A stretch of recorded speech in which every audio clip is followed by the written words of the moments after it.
Good afternoon, everyone. I'm really thrilled to be here in this beautiful space and be part of this panel to share my little obsession with history of Iranian cinema. Um, as you know, roughly Iranian cinema in the last 20 years been getting tons of attention and been praised in international forums. What has attracted international audiences to this national cinema is its distinct themes, poetic style, authors, idea of nationhood, and manifestation of culture. Today I try to give you a very concise history of Iranian cinema, and before that, a very short introduction about different forms of arts, especially visual arts, performance art, and dramatic art before the advent of cinema. If one were to trace the first visual representation in Iranian history, the bas reliefs in Persepolis 500 BC would be one of the earliest examples. Persepolis was the ritual center of the ancient kingdom of Achaemenians, and the figures in this bas reliefs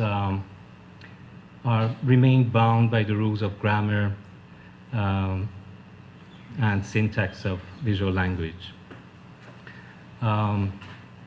This form of art, I believe, reaches its peak in Sassanid reign, about 1,000 years later, where in Taghabustan, west of Iran, you can see very sophisticated bas relief. Actually, one of the film historians, Iranian film historians, Jamal Hamid, goes as far to say, in these bas reliefs, you can almost see first cinema close-ups, the use of close-ups in narrative form. After the Arab invasion and conversion from Zoroastrianism to Islam, religion that opposed depiction of human figures strongly. Persian art continued its visual practices. Persian paintings are great examples of such attempts.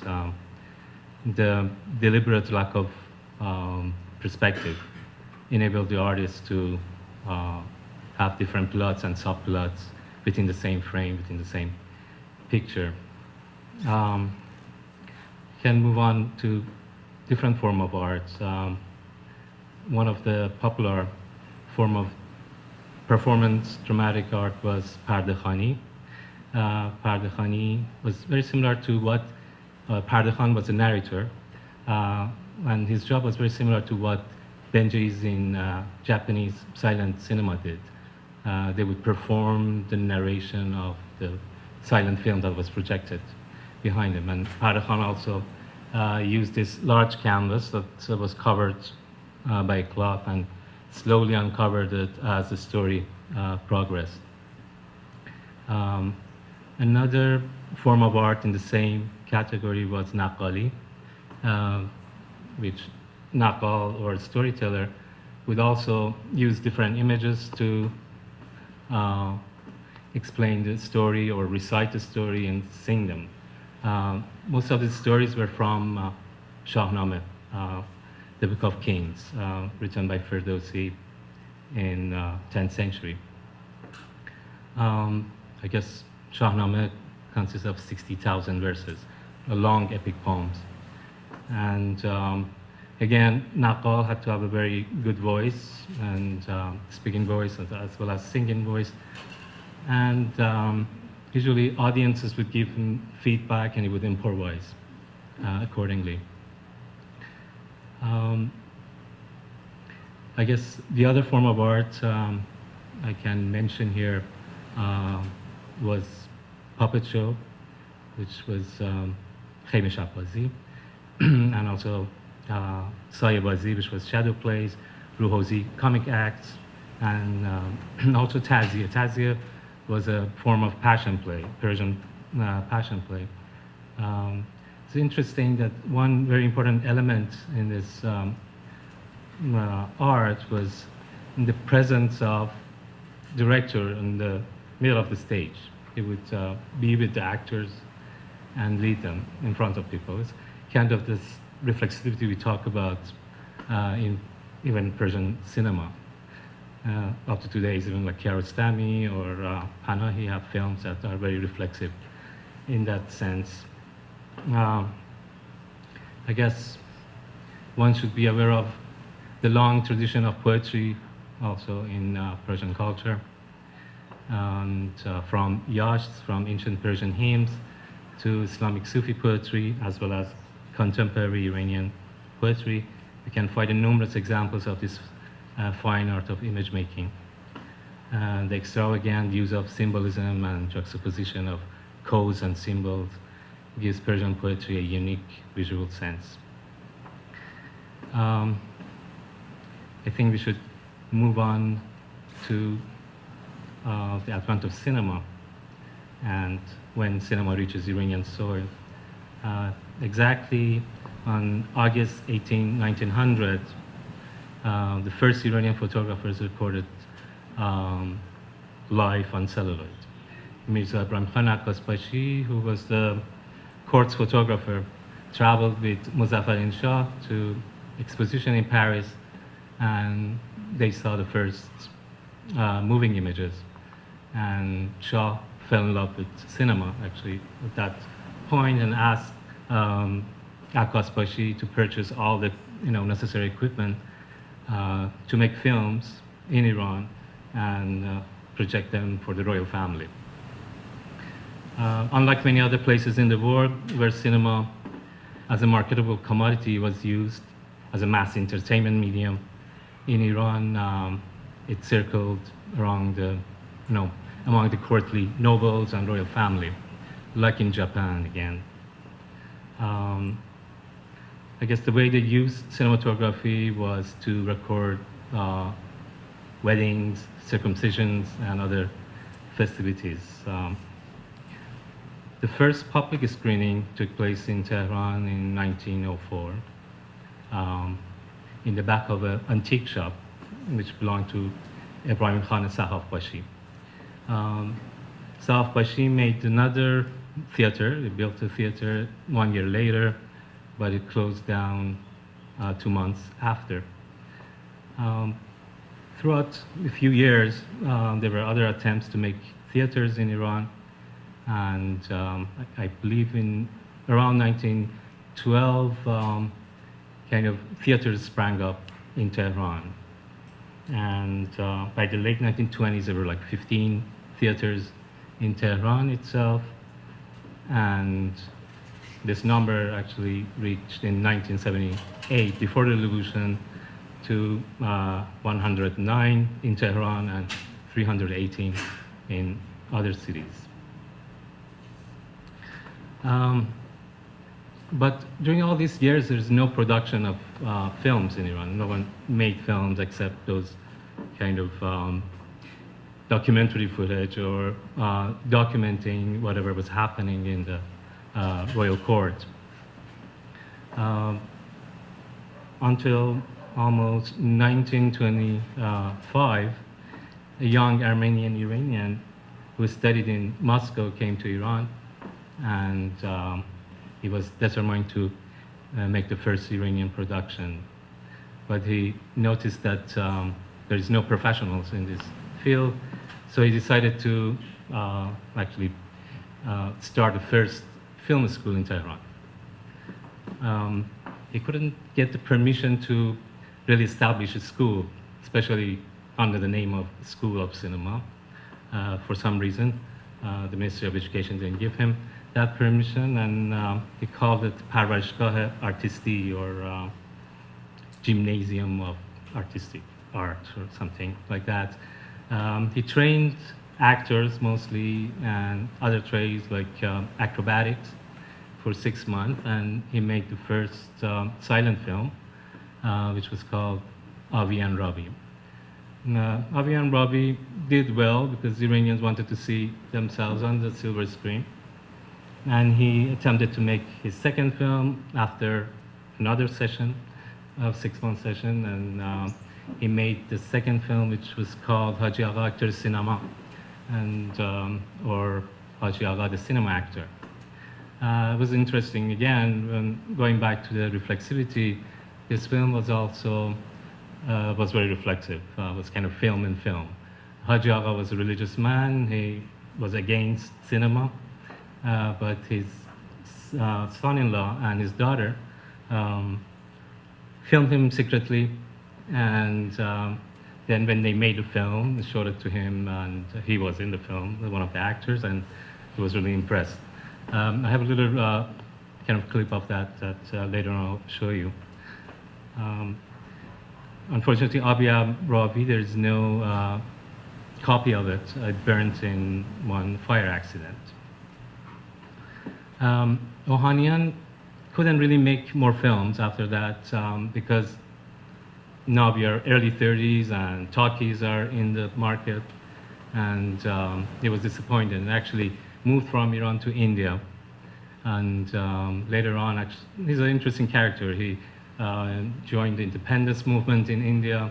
He got in prison and escaped from Siberia. He went back to Iran in 50s, I believe, and he opened a dermatology clinic in Tehran, and he converted to Islam as well, but he died before he attempted to make another film.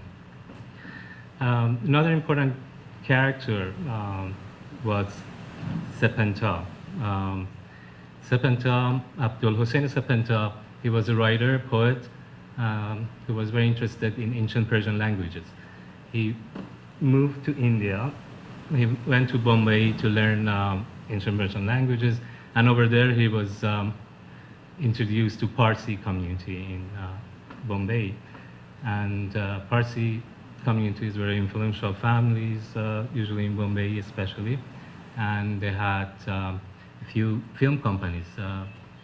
One of them was Imperial Film Company, and they asked him to participate and make the first Persian talkie. So he didn't know much about cinema, but he got trained very fast, and he co-directed the first Persian talkie by the name Dokhtar Lor, or The Girl from Lorestan. The film did very well in Iranian box office, stayed on for 2 years, I believe, in the cinemas. Sepenta also made 4 other films in India and decided to come back to Iran to establish film industry. Unfortunately, he didn't get any support from the government, and he himself didn't have money.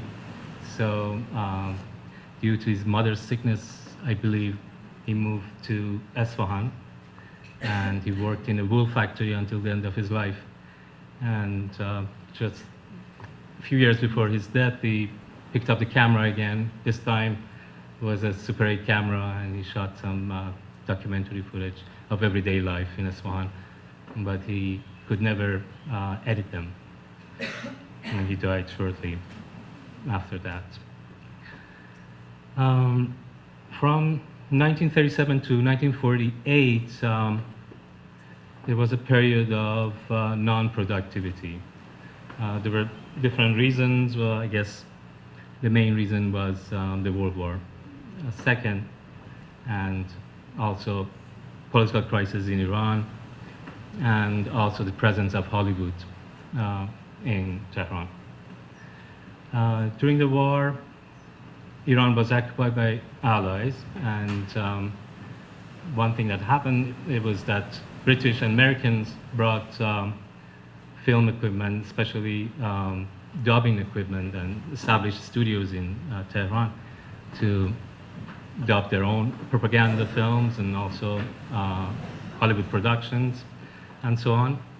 So these are the only activities was happening in the production sector. After that, I guess, was by the end of the war,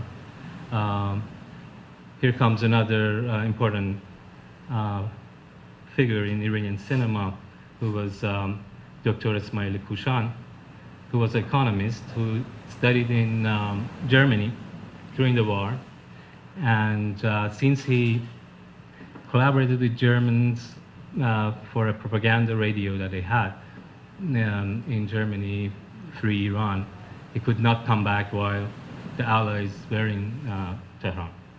So he stayed on and he studied cinema for 2 years. And on his way back to Tehran, he bought a couple of Hollywood films and dubbed them in Tehran. And that was a good business for Dr. Kushan, and he decided to produce Iranian films himself.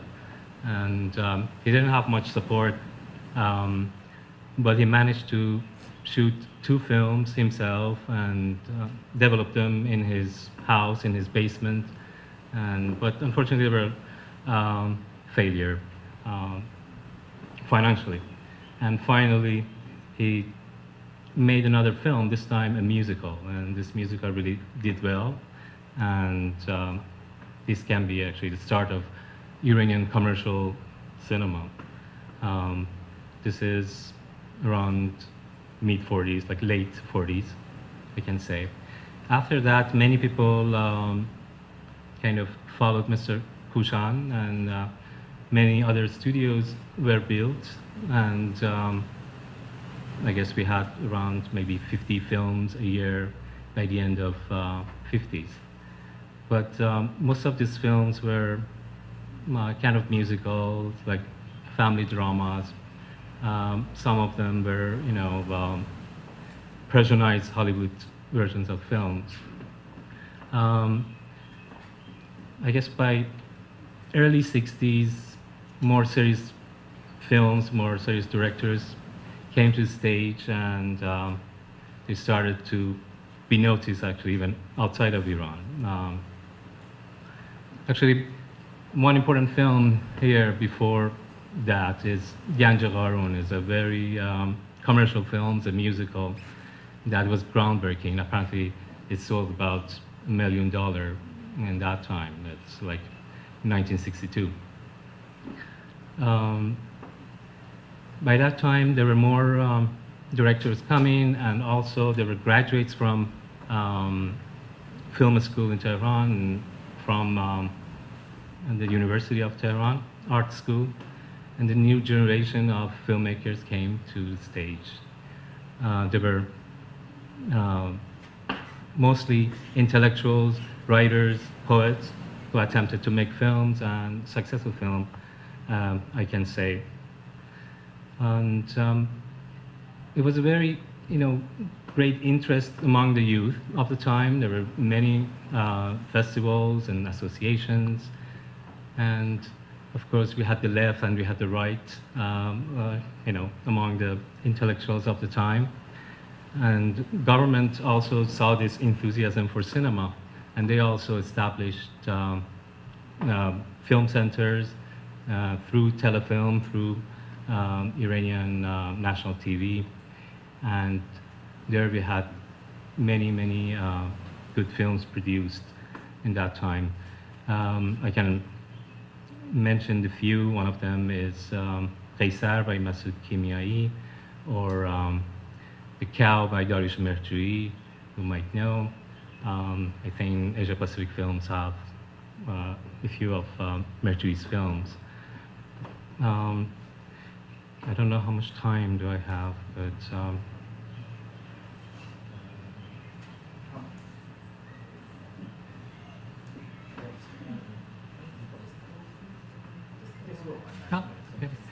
but the new cultural, political, and economic environment from the mid-60s to late 70s created a unique national cinema that had roots in Iranian perspective of art, literature, and culture. The mainstream commercial cinema in the 70s encountered an innovative form of cinema. The counter cinema was a political cinema that developed its symbolic language due to a long history of censorship. The third cinema was very different from the existing in Latin America, Africa, or any developing countries because of the different social, historical context. Some of the filmmakers of the period were forced to leave the country for political and cultural circumstances, those who stayed, challenged the new fashion of religious and moral censorship of art and culture. It should also be noted that attractive Iranian cinema of today is the outcome of tradition developed in pre-revolution era.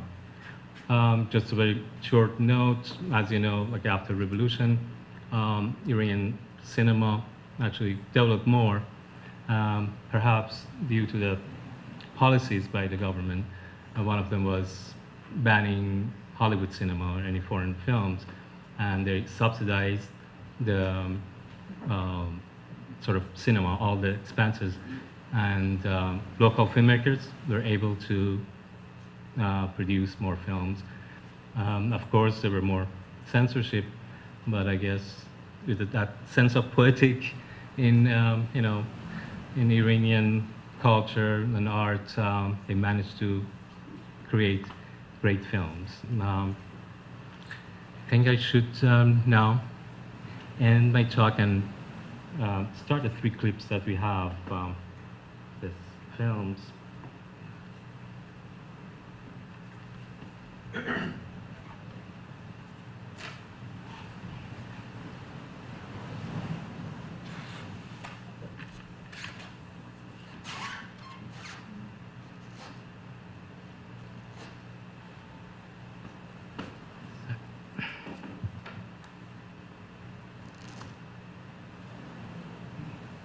So, do we have the image? Okay.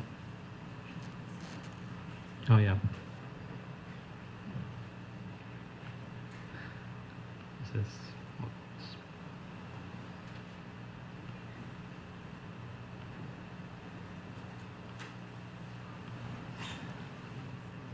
sorry, technicals. So this is a very short clip of Haji Agha Actor Cinema. It's the second silent film.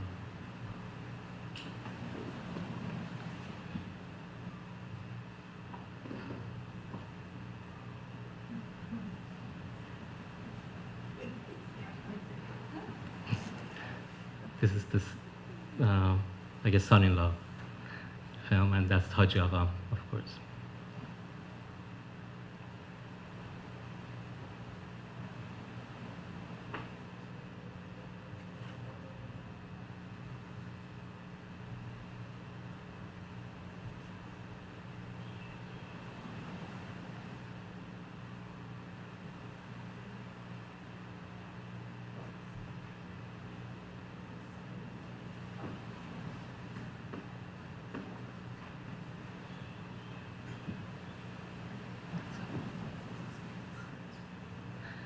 And the first Persian talkie.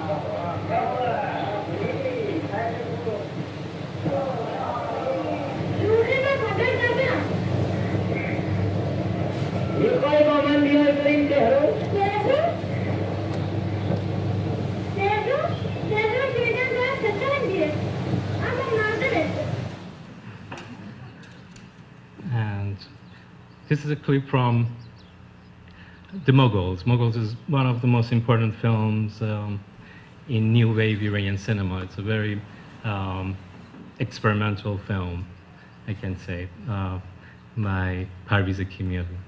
The story of the film is very interesting. It's about a filmmaker who works for national TV, and his wife is writing his PhD dissertation on invasion of Mughals. But the whole film actually takes place in the director's imagination. Almost some of them is like nightmares. And he kind of says that, you know, the invent of TV and the cultural imperialism of, TV world is kind of compared to invasion of Mughals in the whole film. Sorry for the bad quality.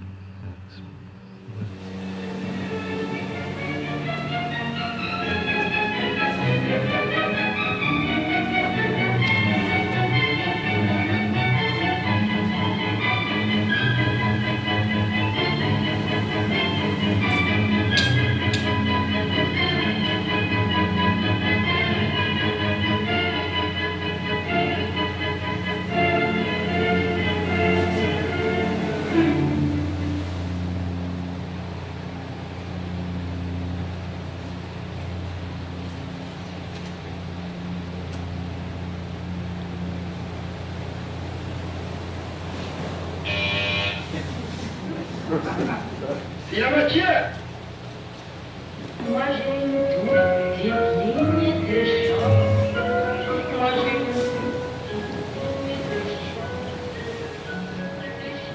حسابی گرفتار شدیم. حالا ما چیکار کنیم؟ از این راه آمدیم از اینجا رد بشیم. همش تقصیر تو، همش تقصیر تو. برو یه نگاهی بکن میتونیم داره بحث کنیم؟ Dis-moi chérie, qu'est-ce que t'entends? Ce que j'entends. Bien important. تقصیر کی است؟ تقصیر دنیشه. تقصیر اون کارگردان است که من آورد اینجا. کارگردان پیش پرگاویه. خب چی شد؟ چرا ماتت برده؟ من کل سینمه رو خوردم.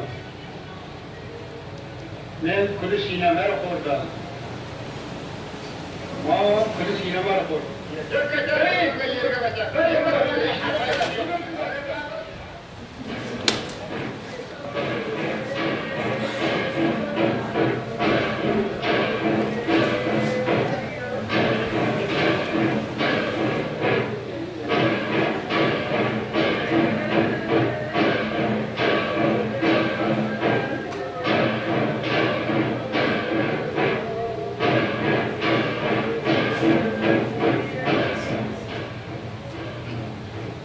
پرده خان نتون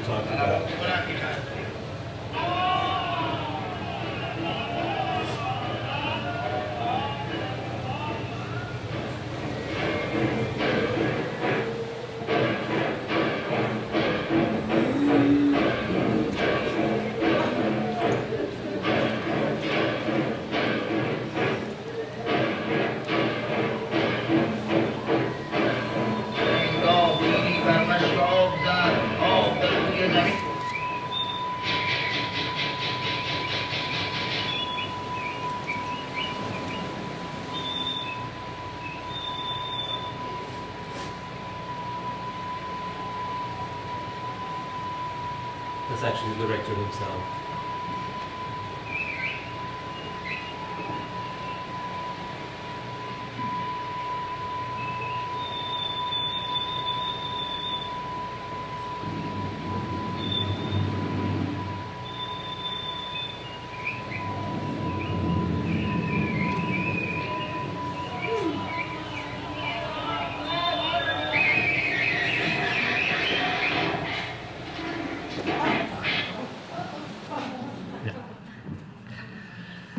That's it.